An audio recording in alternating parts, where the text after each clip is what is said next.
So, King David, he had a woman problem. You know what?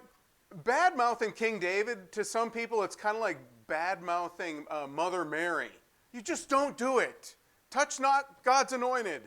But let me just be honest. King David, he's not good husband material. He's not even really that good of a dad. And I think it's good for preachers to be honest about who these people really are and to understand that there's nobody worth looking up to other than Jesus Christ. Everybody else is just fallen human beings and their stories of God's mercy upon them. You've heard the term, keep your friends close and your enemies closer. Now, I'm not talking about David doing that as much as Saul. The first king was Saul, and Saul wanted to do that. He saw David as an enemy, somebody that might take his place. Well, we know that he did. But King Saul wanted to keep David closer. Saul had a mind. Saul had a brain. He was a schemer to make things happen for his benefit. It says this in 1 Samuel 9:2. There was not a more handsome person than he among the children of Israel. From his shoulders upward, he was taller than all the people. And that's who Saul was. He was head and shoulders above everybody else. He was all head. And that's really the difference between him and David, is David was all heart. David acted impetuously quite often. It was always from the heart, though. Saul's problem is that he was all head and no heart. He had no heart for God, and he had no heart for his children either. He saw everybody as existing for his benefit. How can I use these people for my own benefit? Now, Saul had 3 sons, Jonathan being one of them. And if you know your Bible, you know Jonathan was David's best friend. Jonathan was the best friend in the world. He was a great guy. David and Jonathan were already best friends before David was married to Saul's daughter, Michal. We're going to get to that. But listen, David knew these people. David spent a lot of time with Saul and his family. And here's something else. It wasn't just Saul's daughters. All the ladies loved David. They said, the women sang as they danced and said, Saul has slain his thousands and David his 10,000s. Well, how do you think that made Saul feel when he heard that? Saul hated hearing that. He was jealous of other people. And a lot of people like that. It's the virtues of a sociopath. I have to be number one in everybody's life. And that was Saul. He couldn't let it go, and he wouldn't let it go. And the ladies wouldn't let it go either. They kept singing, Saul's all that. David's all that compared to Saul. And no, listen, you don't want to be compared to somebody else who might be better than you in some aspect or another. Those are words that hurt. But Saul's daughters, who were David's best friend's sisters, Jonathan's sisters, they probably chimed right in. Their names were Merab and Michal. And the one was betrothed to be the wife of David. Which one? It was Merab. It wasn't Michal. It was Merab. Was supposed to be David's wife, but it was a bait and switch. Saul would like to mess with people. Listen, this is a crazy story, and the Bible's full of them, by the way. But Merab was eventually given to somebody else, to this guy named Adriel the Maholite. I looked this up. This guy's from the city of dancers. I don't know if this is like Dance Train or something. Anyway, so she ran off with this dancer guy from Dance City. And listen, there's a huge rabbit to run there, because at the end of this story, David's going to be dancing. There's going to be some dance off. And anyways, and this guy's sons are going to die. I don't have time to, listen, my wife knows what I'm talking about. She's read this story in depth, but I encourage you people, you want to read just a riveting story with all sorts of bizarre plot twists in that? 1st and 2nd Samuel. And you put it all together. My goodness, it's almost impossible. But here's the thing. Just because it happens in the Bible doesn't mean God approves of it. Just because God doesn't say anything doesn't mean he approves of it. And just because David did it doesn't mean you can do it. Doesn't mean you can get away with what he got away with. And the truth is, he did, at the end, let me tell you the end of the story.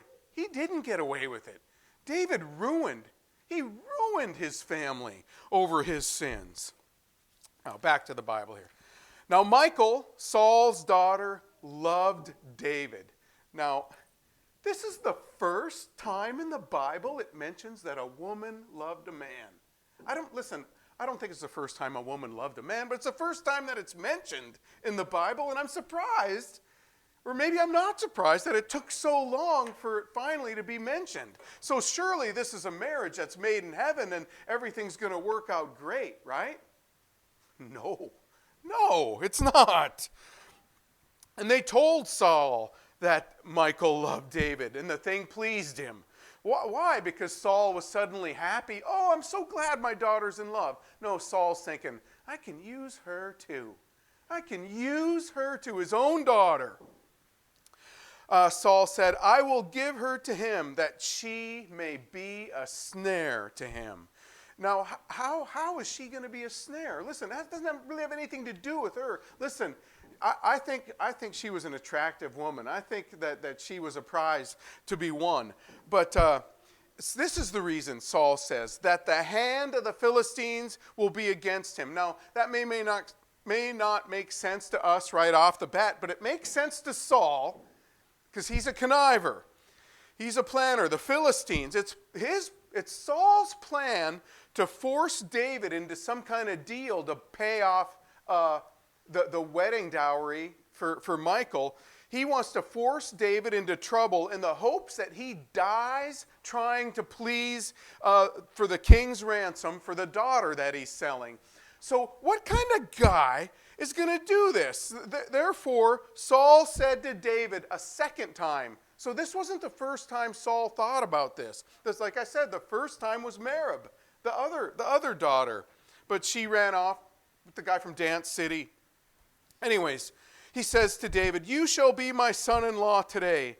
And Saul commanded his servants, communicate with David secretly and say, look, the king has delight in you. Oh, he knows, I really like you. He's shining his shoes. The king has delight in you, and all his servants love you, David. Now, therefore, become the king's son-in-law. I got another daughter here, Michal.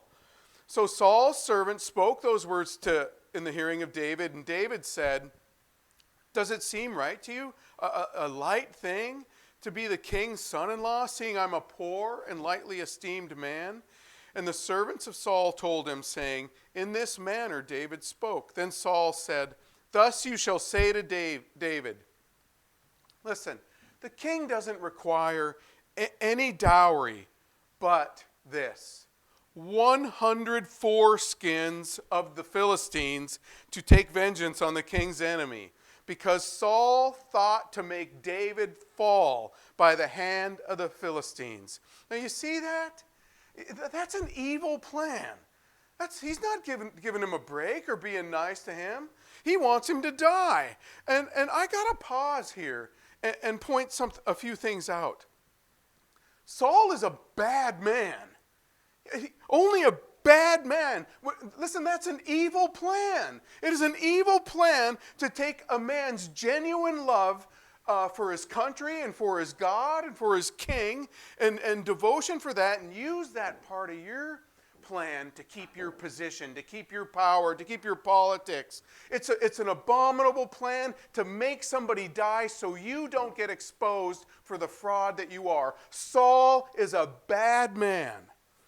What kind of man would do something like that? Now, if you know your Bible, let's take an honest look at that for a minute. Jump ahead a few chapters to 2 Samuel chapter 11. And we'll see somebody who did this, and it actually worked. David had just found out by his adultery that he had impregnated another man's wife named Bathsheba, the wife of Uriah. David did that. Listen, Uriah was a good man. He was devoted. He was godly.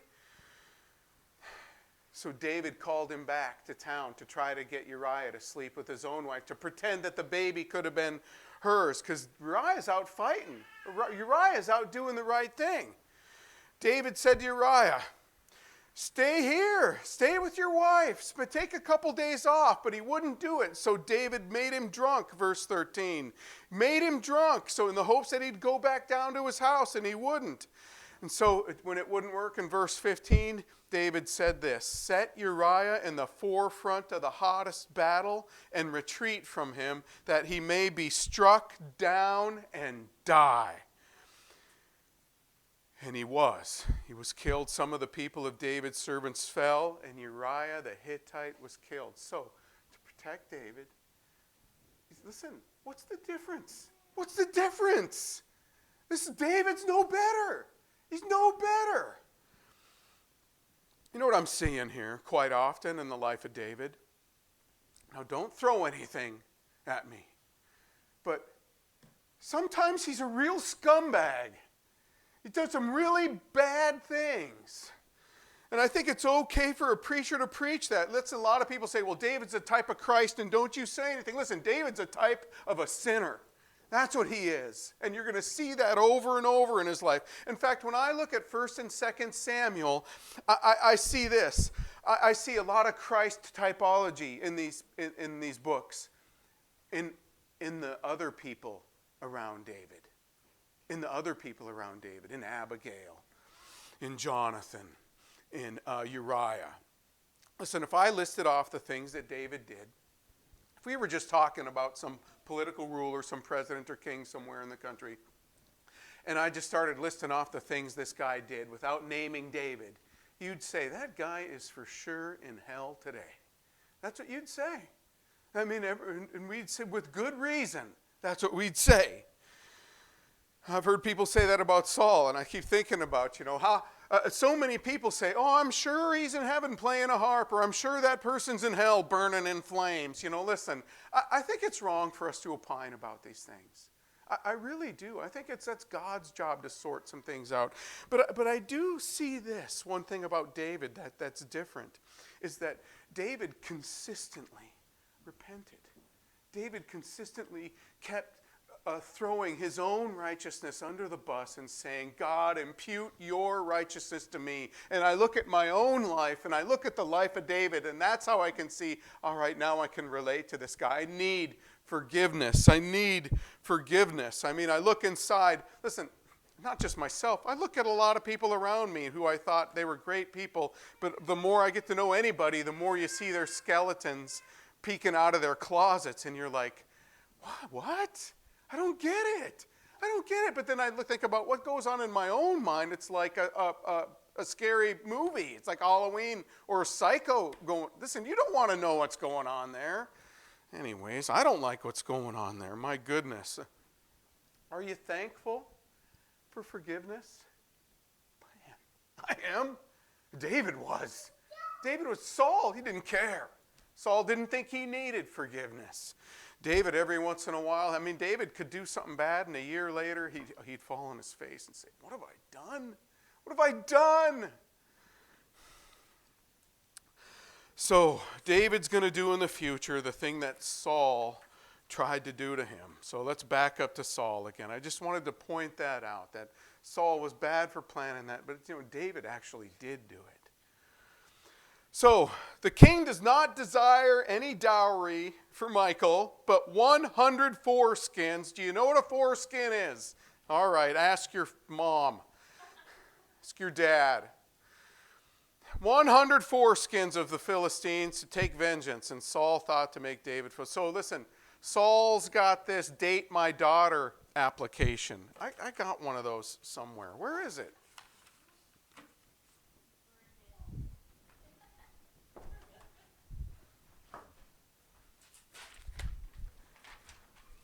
A date my daughter application. I'm going to refine this from, I have 5 daughters. I tell you what, I should have started working on this a long time ago. I like this. Listen, how many years have you been on the honor roll? How many years have you been on the honor roll? The date you received your Eagle ranking from the Boy Scouts. Listen, or how this, do you own a van, truck, or a pickup with a mattress in the back? Do you have a tattoo, earring, nose ring, or a pierced tongue or cheek, or any other piercings? If you answered yes to any of the above, discontinue the application and leave the premise immediately. I like this one. What does late mean to you? Or what does don't touch my daughter mean to you? What does abstinence mean to you? Name the church that you attend 3 times a week. I want the contact info for your pastor, a priest, or minister. I need the names of next of kin for notifications. I want to know your preschool, grade school, middle school, and high school principals' names and your records. And here's the short answer section. If I were shot, the last place I would want shot would be, fill in the blank. If I were beaten, the last bone I would want broken in my body is my, fill in the blank. And also, what do I want to be if I grow up? Anyways, listen. And then it says at the bottom, please allow 4 to 5 years for processing. Anyway, listen. I'm thinking with my daughters, I want a cash deposit. I want a big cash deposit to pay for private investigators, to pay for attorneys, to pay for all the other fees. And listen, but I'll make it refundable. After my daughter's happy experience of being married to you for at least 30 years or your death, it's refundable. That's a retainer, that's right. I'm not taking the money, I'm just going to hold it. Anyways.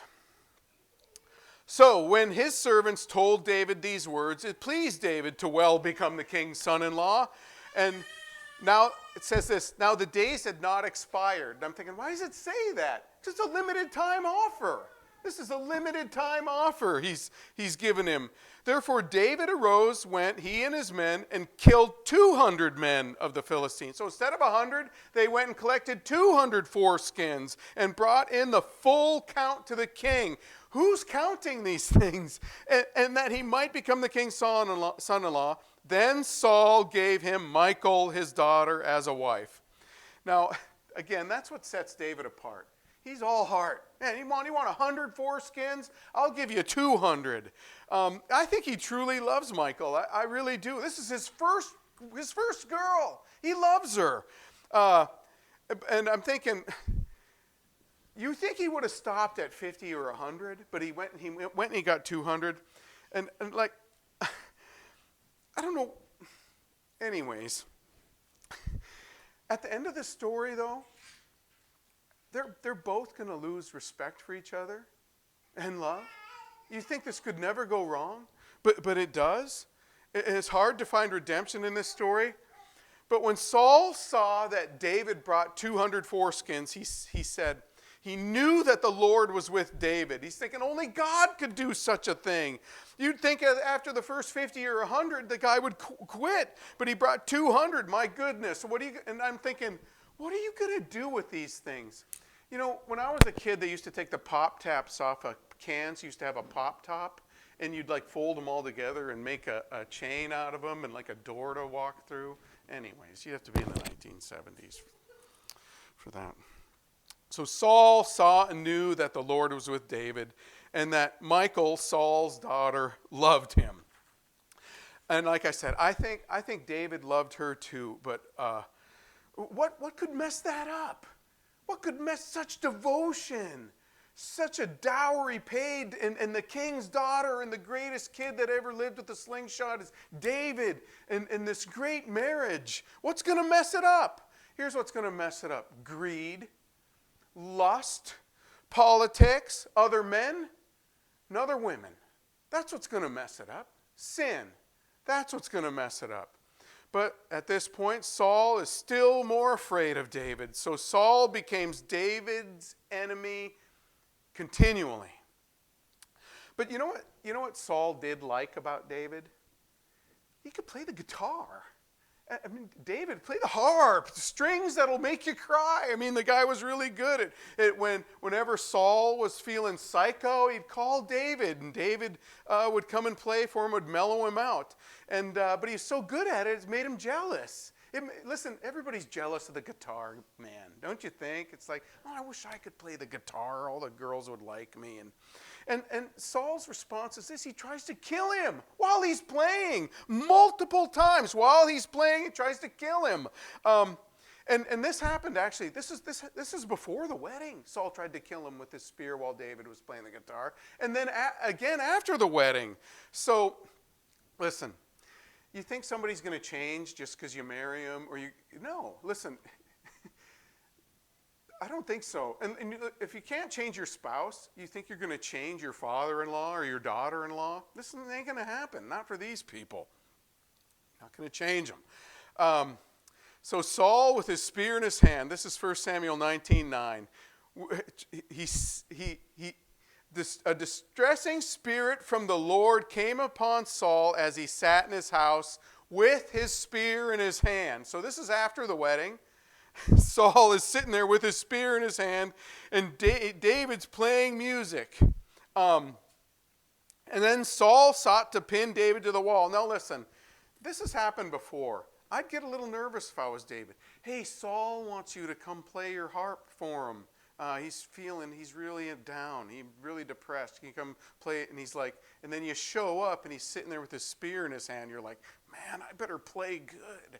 This better be good. And it wasn't. So Saul sought to pin David to the wall with a spear, but David slipped away from Saul's presence and he drove the spear into the wall. So David fled and escaped that night. It's going to be the last night that Michal's going to see him for a long time. Saul sent messengers to David's house to watch him and to kill him in the morning. And Michal, David's wife, she saw this. She saw this and she saved his life. She saved his life and she told him, if you do not save your life tonight, tomorrow you will be killed. So Michal let David down through a window and he fled and escaped. And Michal lied to her dad to cover the fact that David had already gotten away. So that's it. The marriage is pretty much over. There's no more fun. There's not going to be any more fun for these two. There's a lot more to this story. But there's not going to be any more fun. I think that Michal thought that David would come back and get her. He should have. I think Michal thought that David loved her and that they were still an item. But he didn't. And then what we got after this is 6 chapters of blood and guts and mayhem. And this, other women. Other women. David, first girl he takes a shine to, he marries her. It's Abigail. Listen, her husband was a loser. His name was Nabal. It's a whole other story here. I like Abigail too. She's a likable gal. She's a type of Christ, really. She's an amazing woman. But David marries her. Her ex-husband, his body isn't even cold yet, and David marries her. And you think, well, so now David's going to treat a woman right. You know, no, one verse. The next verse, he marries somebody else too. So, hey, oh, by the way, I forgot to tell you, I'm married to somebody else, Michal, but yeah, she's not around right now. Anyways, and tomorrow I'm going to marry this girl too. So, but you don't mind, do you? Listen, David's not good husband material. He's not good husband material.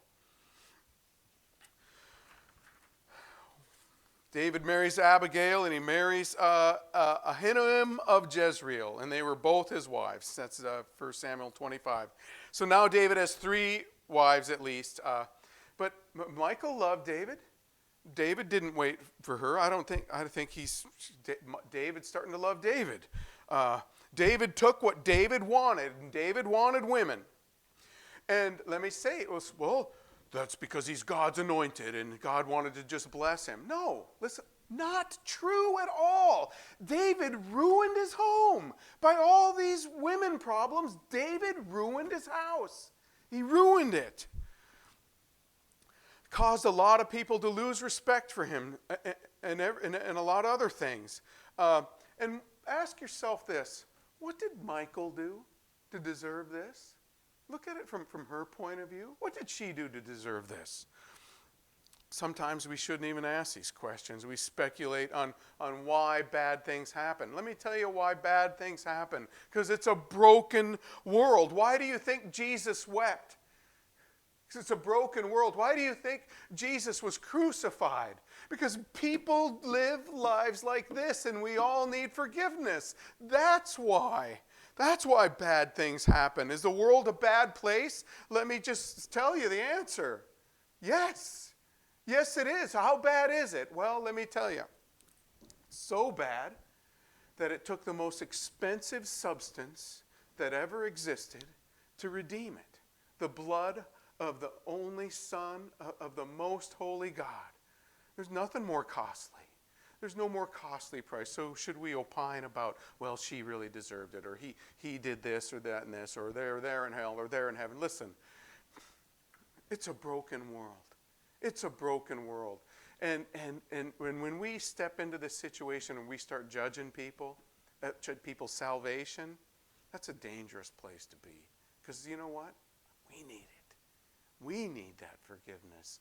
We need that salvation. So if you're reading these stories and you don't like what people are doing, you say, I don't like that. Welcome to God's perspective. He's like, I don't either.